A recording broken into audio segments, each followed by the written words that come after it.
Welcome to a series of videos called English for Emerson. Usually on this channel, we do some English reading, writing, and instruction. I made this channel for my son Emerson. Lately, we've been doing some videos on social skills and communication skills, which I think are so important. The last couple of lessons, I've talked about the importance of setting boundaries, cold calls, defining your intentions in all your relationships and situationships.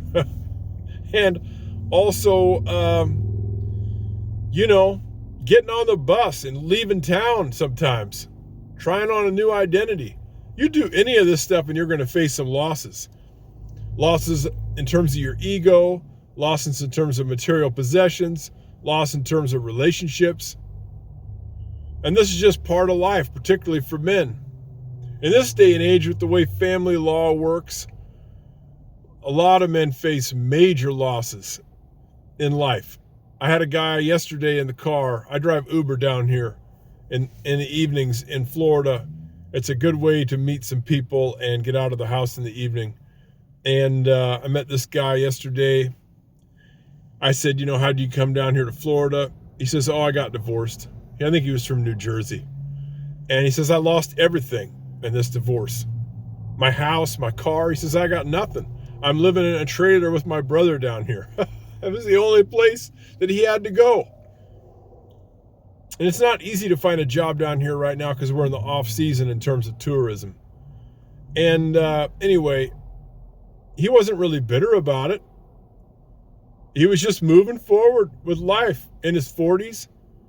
I talked to several guys like this that are in this situation who have gotten a divorce in midlife and lost so much, and they've gotten cleaned out by the current family court system, which is vehemently opposed to men.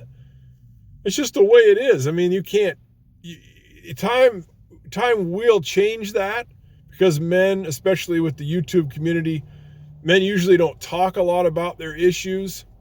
They just kind of stomach it and move on, which is healthy.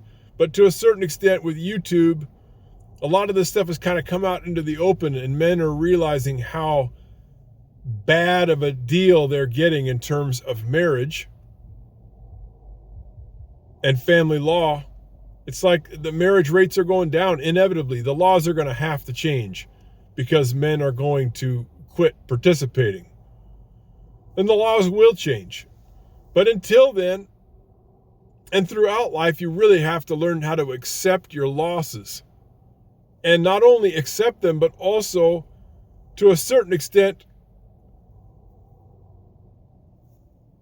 take a little bit of pride in them. If you set some boundaries with people, and if you leave town, if you do some cold calls, if you define your intentions, you are going to experience some major losses.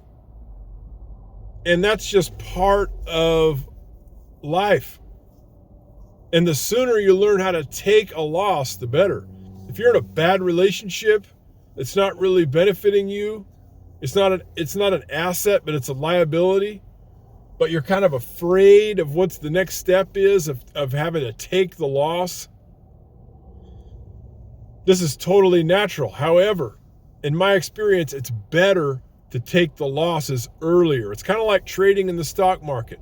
If you got a trade that's going bad, it's very difficult to take the loss early. It's very difficult to cut your losses. However, it's better to go ahead and take a small loss rather than take a massive one. If things aren't going well in your hometown and in your peer group, in your relationship, at a job, it's better to go ahead and take the loss and start over. You don't want to run away from everything in life, but there's nothing to be ashamed of in taking a loss. The fact that you have a loss is proof that you got involved at all, and that's a good thing. But it's okay to realize something is not working well and to move on from it. That's how we grow. Like a tree growing. The arborist will come along and prune it if they know what they're doing and make it a more productive, beautiful tree, taller and stronger, healthier. But if the arborist doesn't take off any of the branches, the tree is not going to be healthier. It's going to be weaker, and it's not going to be as productive. Same thing in life. You've got to take some losses in order to grow. And if you follow some of this advice in terms of these social skills about setting boundaries, doing some cold calls, and getting out of your environment and trying on a new identity, you have to accept that that's baked into the cake, that you're going to have some significant losses, and you should take them with some pride.